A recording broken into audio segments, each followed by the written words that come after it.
महर्षि कश्यप ने पत्नी अदिति को कहा, देवी मेरे पास कुछ नहीं है तुम्हारे बच्चों के लिए, अब मैं तो पहले ही सब दे चुका, अब तुम्हारे बच्चों को अपने कर्मों का फल भोगना पड़ेगा। अदिति रोने लगी। मां है, पिता से ज्यादा ममता मां में होती है। मां दुष्ट से दुष्ट बच्चे का भला करती है, क्षमा करती है। पिता नहीं कर पाएगा, वो मां करती रहती है। अदिति ने पति से पूछा कि मुझे कोई तप जप व्रत बता दो जिससे मैं अपने बच्चों का भला कर सकूं। तो अदिति को महर्षि कश्यप ने पयोव्रत बताया। फागुन मास की शुक्ल पक्ष एकादशी में 10वीं तिथि की रात्रि के 12 बजे से मलमूत्र त्याग करके, नहा कर, धो करके, निर्जल होकर भगवान श्री विष्णु के मंत्र का जाप करो। आहार विशुद्ध कर्मश्च ये वे सदलक्षणम। अदिति माता ने पति के आज्ञा अनुसार व्रत किया। 10वीं की रात्रि के 12 बजे सब शरीर शुद्ध करके सूर्य की ओर मुंह करके बैठ गई और भगवान का व्रत करने लगी, भजन करने लगी। एकादशी आई, द्वादशी की रात्रि के 12 बजे 24 घंटे पूरे हुए। अदिति माता का व्रत संपन्न हो गया। 24 घंटे में माता अदिति ने जगह नहीं छोड़ी, घुटने नहीं बदले, शरीर को नहीं हिलाया, इधर उधर का नहीं सोचा, आंखें इधर उधर नहीं, कान में कोई बात उधर उधर की नहीं गई, और किसी भी प्रकार की अपान उदान समान व्यान वायु शरीर से बाहर और अंदर नहीं गई, और व्रत संपन्न हो गया। एक ही दिन में भगवान विष्णु का दर्शन हो गया। यावतम दर्शनम शंकर ये वे विष्णु प्रियागति। अब बोलो, एक दिन में भगवान प्राप्त हो सकते हैं, पर आदमी के अंदर लक्षण उसी तरह के होने चाहिए। अपान उदान समान व्यान, ये 5 प्राणों को जो संवार लेता है उसे भगवत एक दिन में कृपा हो जाती है। हम तो भजन करने बैठे तो 25 बार तो खांसी आवे, 5 बार मंत्र जपने बैठे गुरु जी की माला घुमा रहे हैं और खांस रहे हैं। काहे के मिलेंगे तुम्हें भगवान? हैं? माला जप रहे हैं, भगवान ने कहा बचाओ, राम बचाओ, यहां से तो बचाओ, नहीं छिड़क देगो सबरो। अच्छा बोलो, जब छींक आती है तो अड़ोसी पड़ोसी भी भाग जाए, बाबा भैया ओ भैया ओ भैया भैया, उधर कर मुंह, उधर कर मुंह। तो भगवान कैसे आएंगे पास में? उधर कर, उधर उधर उधर, बूंदी की तरफ जा, बांदा की तरफ जा, या कोटा में ना काम तेरो।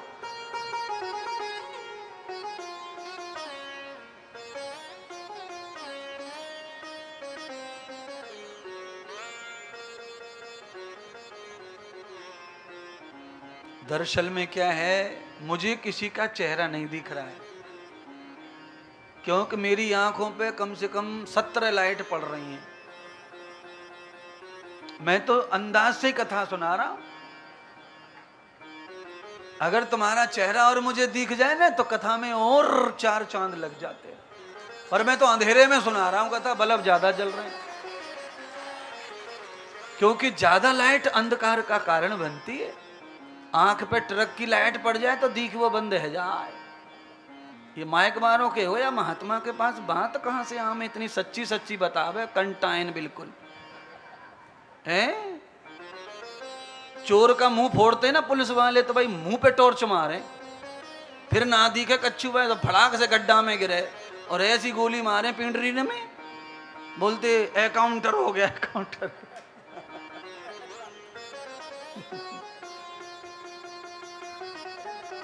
टॉर्च, आंखों पे टॉर्च ना पड़ती तो हाथ आवे चोर पुलिस के, कहीं सवाल ही ना। पुलिस से तो कई गुनी ज्यादा ट्रेनिंग रहे चोर की, क्योंकि पुलिस तो दिन में ट्रेनिंग दे, चोर रात में ट्रेनिंग दे।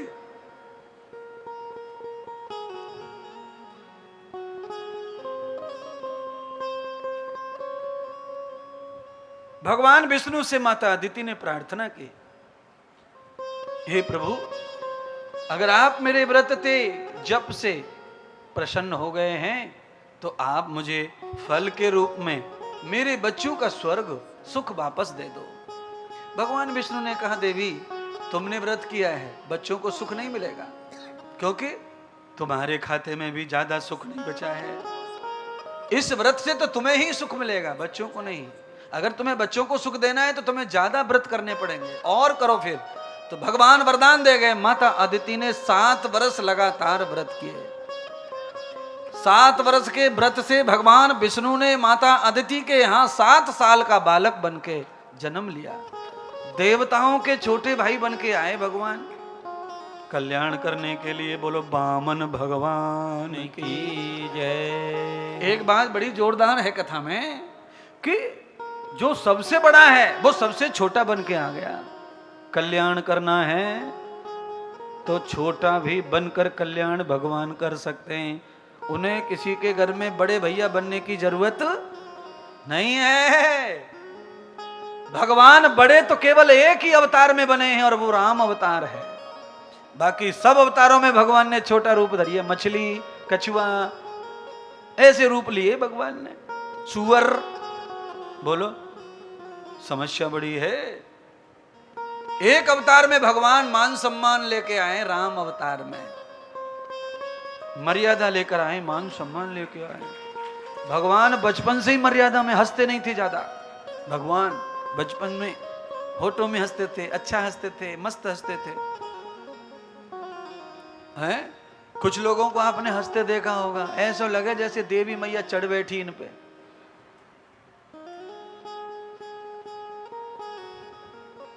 हंस रहे हैं कि डरा रहे हैं यही नहीं समझ में आ रहा है। हाँ? और कुछ लोग हंसते मर्यादा पूर्वक, आनंद के साथ, पूरा शरीर प्रसन्न दिखता है उनका। और कुछ लोग ऐसे हंसते हैं कि पूरा शरीर परेशान, खाली मुंह आवाज करे। हैं? रावण कैसे हंसता था बताओ, रावण। हाँ, खाली मुंह हंस रहा है और पूरा शरीर तकलीफ में।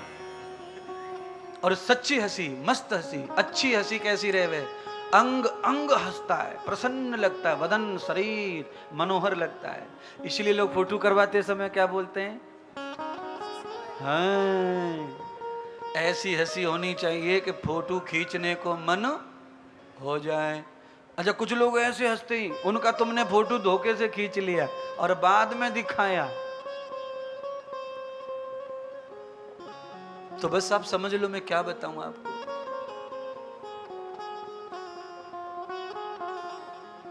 भस्मासुर, भामासुर, कंस और रावण, ये बहुत भयंकर हंसते थे। और इनको हंसी कब आती थी? जब किसी को दुखी देखते थे तब हंसते थे। किसी को दुखी देखा इनको हंसी आती, इसलिए इनका सर्वनाश हुआ। आपको कब हंसी आनी चाहिए? आपको कब खुशी होनी चाहिए? जब किसी के घर में पड़ोस में कार आई है, किसी ने एक मंजिल पर दूसरी मंजिल चढ़ाई है, पहले बच्चे का विवाह हो गया और बेचारे तांगे रिक्शे वाले का बच्चा बड़ी नौकरी लग गया, तब आपको खुशी हंसी आनी चाहिए। हाँ, ये सुख बोएंगे तो सुख मिलेगा। अगर सुख बोया नहीं है तो सुख मिलने वाला भी नहीं है। हैं? पड़ोसी के घर में बच्चा नौकरी लग गया और लक्ष्मी का बच्चा 3 साल से ऐसी तैसी करा रहा, नौकरी लग नहीं रहा है, तो भगवान को कोस रही है। भगवान को हमारे छोरा के लिए तो भगवान मर गो। बताओ, जो कभी मर नहीं सकता उसको भी मरा मानती है। और नौकरी लगवा दे तो पहली बार इंटरव्यू देने के फट लग गया छोरा। आए है, फिर क्या कहने, हमारा छोरा बहुत होशियार हो, हमारे छोरा में बहुत योग्यता है, हमारे छोरा बहुत ज्ञानी हो। बताओ, नौकरी पहली बार में लगी तो छोरा ज्ञानी, और ना लगी तो भगवान मर गो, हमारे छोरा का है तो। अरे बदमाश औरत, तेरा लड़का पहली बार में नौकरी लग गया तो भगवान को धन्यवाद दे, औलाद को धन्यवाद दे रही है। भगवान को धन्यवाद दे, औलाद से कुछ भी नहीं हो रहा था। कुछ पिछले जन्मों का, कुछ इस जन्म का, मिलके नौकरी मिलती है, मिलके रोजगार मिलता है, मिलके पैसे आने का जरिया मिलता है, मिलके सुख आने का जरिया मिलता है, मिलके आनंद आने का जरिया मिलता है, मिलके जवान उन्नति सफर पर जाने का जरिया मिलता है। कुछ तो करना पड़ेगा। छोटा कमाते हो छोटा दान करो, पर करो, जरूर करो। छोटा कमाते हो छोटा कर्म करो, पर अच्छा करो। अदिति माता के व्रत से भगवान प्रकट हो गए, देवताओं के छोटे भाई बनकर आए और आते ही 7 साल की आयु में शरीर धारण किया। 7 साल में ब्राह्मण कुल में जन्म हुआ। इस कारण भगवान सीधे बृहस्पति ब्राह्मण के पास गए, देवताओं के गुरु के पास। मुझे पहले गुरु मंत्र चाहिए, पहले यज्ञोपवीत चाहिए। यद ब्राह्मणम कर्मम भूयः। इस पांडाल में भी कुछ ब्राह्मण ऐसे बैठे होंगे जिनकी उम्र है 55 साल, पर अभी तक गुरु। अब बताओ क्या करना, करना क्या? इतनी उम्र हो गई पर अभी तक गुरुजी नहीं है, अभी जनेऊ बनेऊ कुछ नहीं है। जब तुम कोई नियम पालते नहीं, धर्म पालते नहीं, तो काहे को तुम ये सब लिखते हो? त्रिपाठी, द्विवेदी, शर्मा, फर्मा, काहे को लिखते हो? क्या फायदा है? नाम के साथ अगर कुछ लिखना है तो उसके कुछ अंश जीवन में होने तो चाहिए कि नहीं होने चाहिए? अपने नाम के साथ में कोई लिखे थानेदार,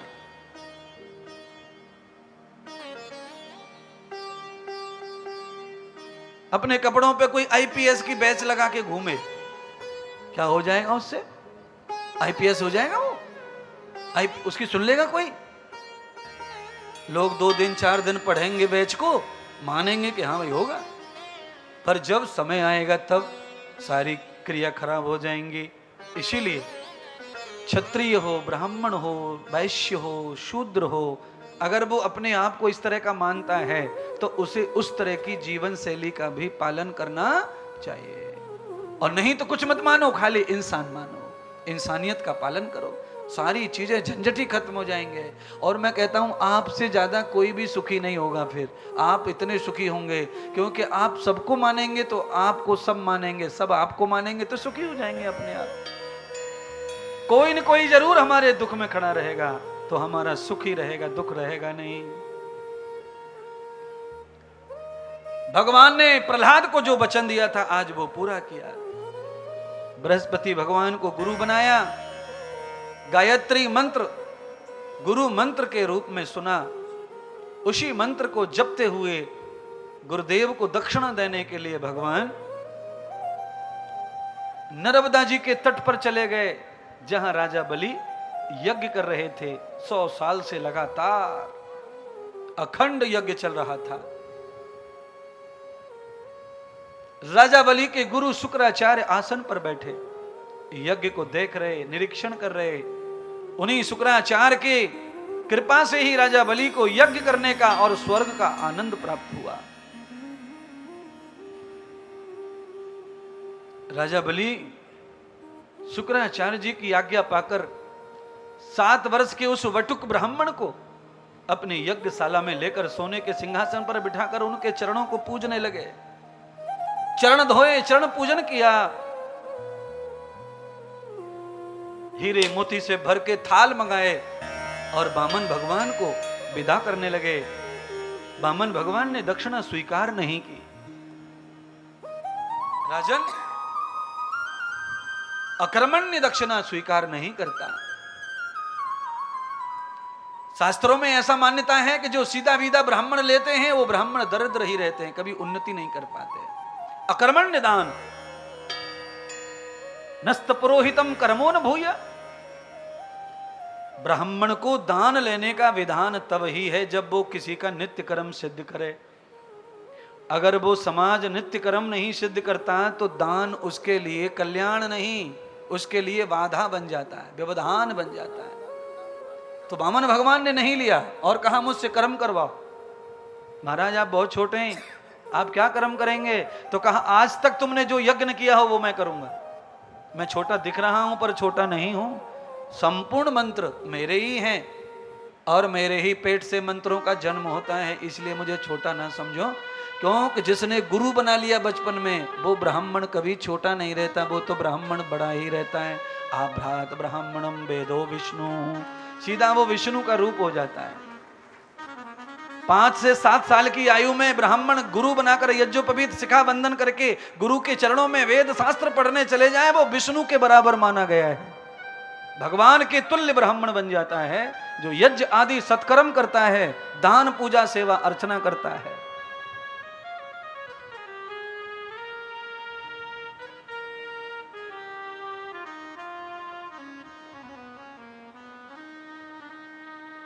राजा बलि ने कहा, परमात्मा आप जो मांगेंगे मैं वो दूंगा, पर आप मेरे पितरों का कल्याण कर दो। राजा बलि ने कहा और भगवान ने स्वीकार कर लिया। सबसे कठिन है पितृ शांति। जो मर गए उनकी शांति करना बहुत बड़ा लॉजिकल, बहुत बड़ा फिजिकल चाहिए उसमें। वो गुड़म गुड़म स्वा स्वा करने से कुछ नहीं होगा। केवल मन की शांति है कि हमने पापा के नाम से हवन कर दिया, हमने पापा के नाम से श्राद्ध कर दिया, पर ये कर दिया ही है, प्राप्त कुछ नहीं है। उन्हें प्राप्त कराना है तो उसके लिए बहुत बढ़िया विज्ञान चाहिए, ज्ञान चाहिए। भगवान विष्णु संकल्प पढ़ रहे हैं और संकल्प पढ़ते समय राजा बलि की 7 पीढ़ियों के बाबाओं के नाम उच्चारण किए।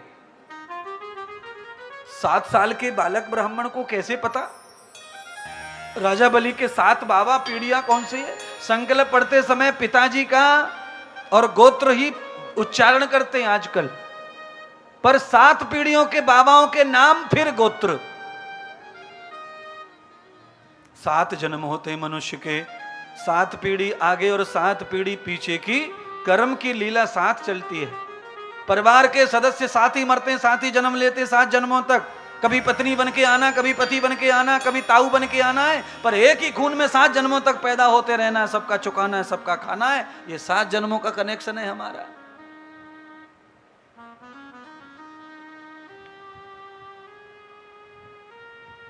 राजन, तुम्हारा नाम बलि है, तुम्हारे पिता का नाम विरेचन है, तुम्हारे पिता का नाम विरेचन। विरेचन के पिता भक्त प्रहलाद हैं, भक्त प्रहलाद के पिता कश्यप, हिरण्यकश्यप। हिरण्यकश्यप के पिता महर्षि कश्यप हैं, और महर्षि कश्यप के पिता आप जान गए होंगे ब्रह्मा। और ब्रह्मा के पिता कौन है? 7वें। तो भगवान कहने लगे, ब्रह्मा जी के जो पिता हैं ना, उनका नाम नहीं, उनका तो मैं तुझे दर्शन कराऊंगा। और पितरों की शांति, पितरों की पूजा अगर हो जाती है सही, तो पितर रात में दर्शन देने आते हैं बेटे बेटियों को, बहुओं को। अरे लाला, हम तृप्त हो गए, तुमने अच्छा कर दिया, हमारा कल्याण हो गया। अगर तुमने जिस दिन पितरों की शांति कराई है और दर्शन सपने में नहीं हुआ, तो समझ लेना पूजा रोंग गई।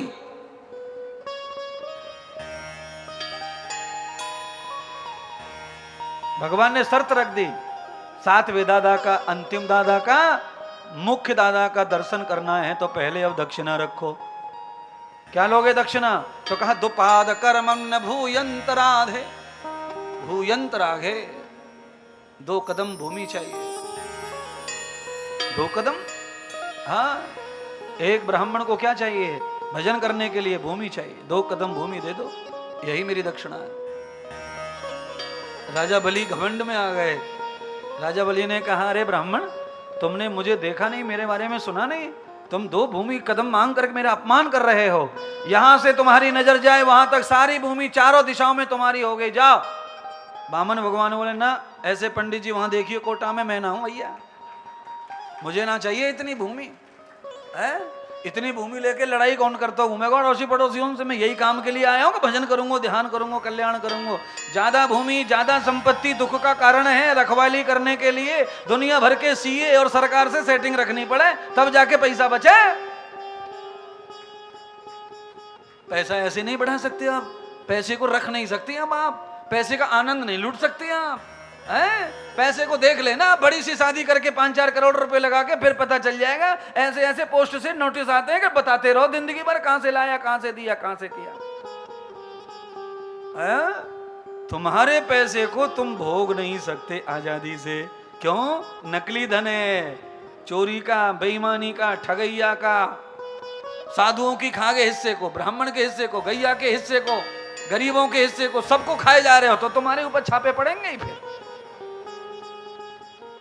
इसीलिए अपनी कमाई से 5 हिस्से करके जो बड़ा हिस्सा है उसे अपने लिए रखो और 4 छोटे हिस्सों को उनके घर पहुंचा दो जिनका हिस्सा है तुम्हारी कमाई में। बोलो, ये गाड़ियों के शोरूम खोल रखे हैं, अगर ये गाड़ियां कोई नहीं खरीदे तो कहां से पैसा कमाएगा शोरूम वाला? अच्छा, गाड़ी पहुंचने वाले ना आए दुकान खोलने के लिए, शोरूम खोलने के लिए, तो क्या करेगा मालिक? पहुंचेगा गाड़ी? बस समझ लो किस किसका हिस्सा है। तेरे शोरूम को चलाने के लिए एक गरीब से लेकर एक दुखिया से लेकर सबका हिस्सा है। तेरे शोरूम को चलाने के लिए एक ऋषि का, एक संत का, एक साधु का, एक गैया का, सबका हिस्सा है। इसलिए प्यारे, 100 रुपए कमाता है, 30 रुपए चुपचाप निकाल दे, गुल्लक में डाल दे।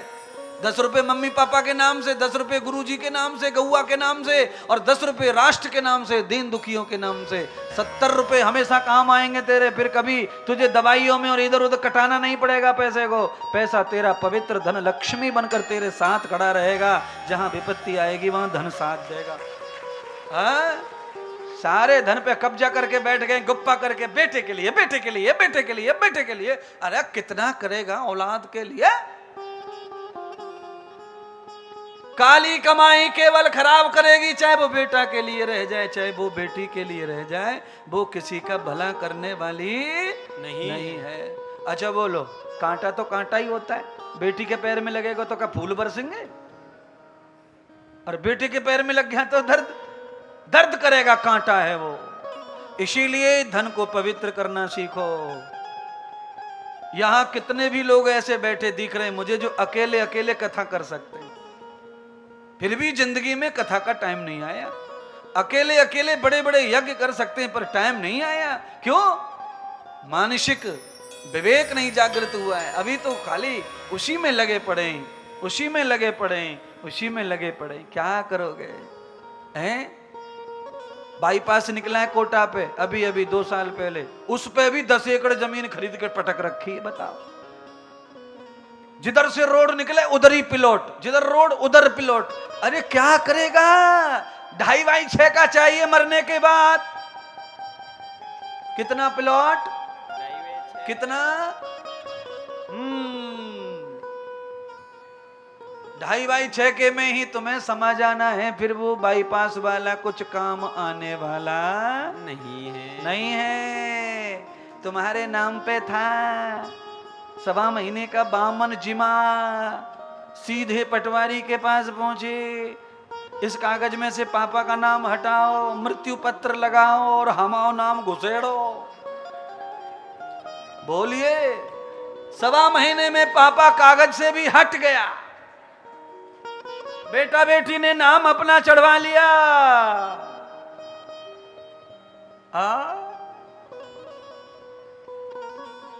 क्या फर्क पड़ता है? साल भर में 11 श्राद्ध होते हैं। जैसे 11वां श्राद्ध होता है तब वर्ष श्राद्ध आता है, पुण्य स्मृति। तो पुण्य स्मृति में अपने पिता के नाम से एक बड़ी सी भागवत, एक बड़ा सा यज्ञ और पूरे कोटा को भोजन प्रसादी।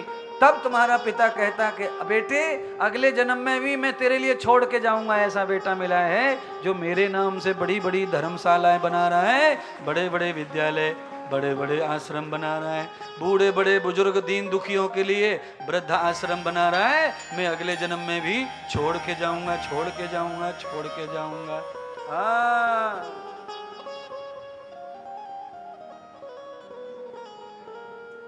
समय का कोई भरोसा नहीं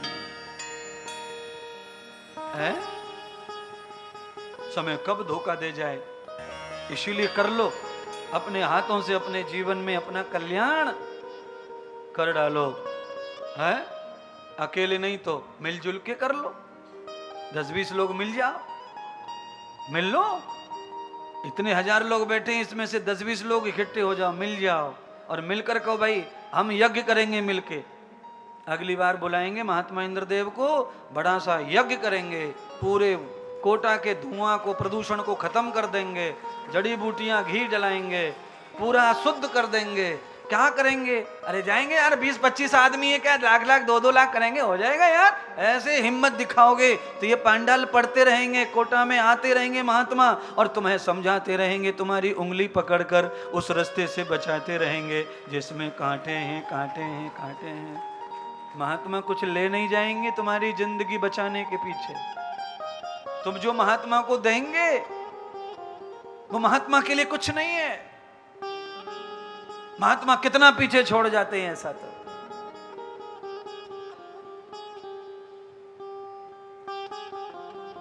सच्चे महात्मा किसी बेटी के बेटे के खाते में नहीं डालते, सीधा वो गौ के खाते में डालते हैं, वृद्धों के खाते में डालते हैं, वहीं से भोजन चलता है, वो संतों के खाते में डालते हैं।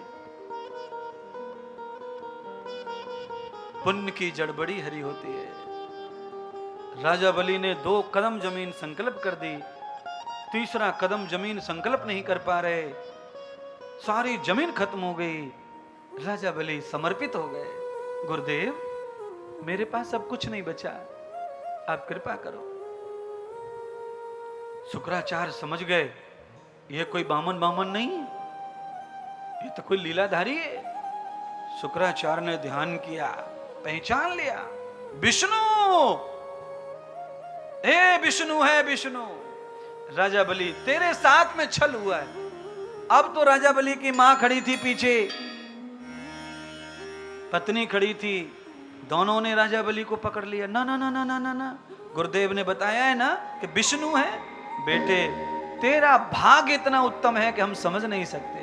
मेरा सुहाग जिंदाबाद और मेरी कोख जिंदाबाद हो गई तुझे पाकर, तुम्हें पाकर। स्वामी तेरे द्वार विष्णु आए हैं भीख मांगने के लिए, सब दे डालो। अब तीसरा कदम कहां दें? तो पत्नी ने कहा चलो मैं हूं ना धर्म बचाने वाली, लेट जाओ इनके चरणों में। लेट गए पति पत्नी और मां, और तीसरा पैर रखवा लिया सिर पे। ये तन भी आपका हो गया है, तन मन धन तीनों भगवान को दे दिया राजा बलि ने। तो अब इन्हें क्या स्वर्ग क्या बैकुंठ क्या, सब कुछ इन्हें प्राप्त हो जाएगा।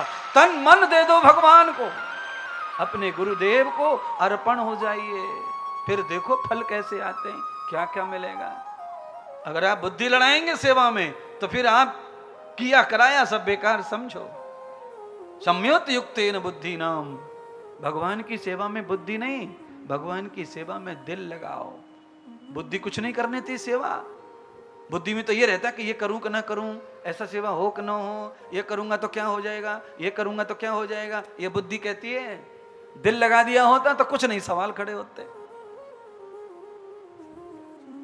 और भगवान हमेशा अवसर देते हैं, मौका देते हैं। वो किसी को भी जिसका वो कल्याण चाहते हैं उन्हें वो सबसे पहले आके मौका देते हैं। सबका हो गया, तुम्हारा बाकी है ना, लो मौका दे दिया। अब कोई ना समझे इशारा परमात्मा का, वो अलग बात है। किसी भी रूप में आकर वो इशारा करते हैं और कल्याण का मार्ग दिखाते हैं। पर बुद्धि से आदमी निर्णय करता रहता है कि मुझे ऐसा क्यों बोला होगा, मुझे ये किया क्या होगा, इसने ऐसा क्यों किया, ये क्या है, ये क्यों बोल रहे थे, ये क्यों कह रहे। अरे बाप रे, घूमते रहो घूमते रहो। इस बुद्धि ने कभी किसी को शांत बैठने दिया नहीं, शांत नहीं बैठने देती है। बुद्धि मत लगाओ सेवा में। दिल किस रूप में आ गए हमारे घर भगवान, ये खाली खोज करते रहना और सेवा करो। थोड़ा सा जीवन बचाए, थोड़ा सा टाइम बचाए तुम्हारे पास, उसे स्वीकार करो।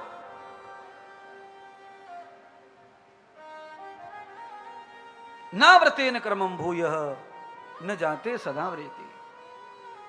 सदगुरु भगवान सुखदेव राजा परीक्षित को कह रहे हैं, राजन, राजा बलि को भगवान ने गले लगाकर घोषणा कर दी कि तेरे जैसा दानी अब कभी संसार में दोबारा पैदा नहीं होगा, ये तो होगा यश। और भगवान ने कहा कि तुम केवल स्वर्ग वापस कर दो राजा, और मेरे पाताल लोक को वापस ले लो। मेरा जो क्षीर सागर है वो मैं तुम्हें देना चाहता हूं। भगवान जहां सोते थे क्षीर सागर में, अमृत कुंड में, अमृत के सागर में, दूध के सागर में, वो राजा बलि को दान कर दिया। उसके बदले स्वर्ग लेकर देवताओं को दान कर दिया। भगवान वामन के आने का उद्देश्य पूरा हो गया।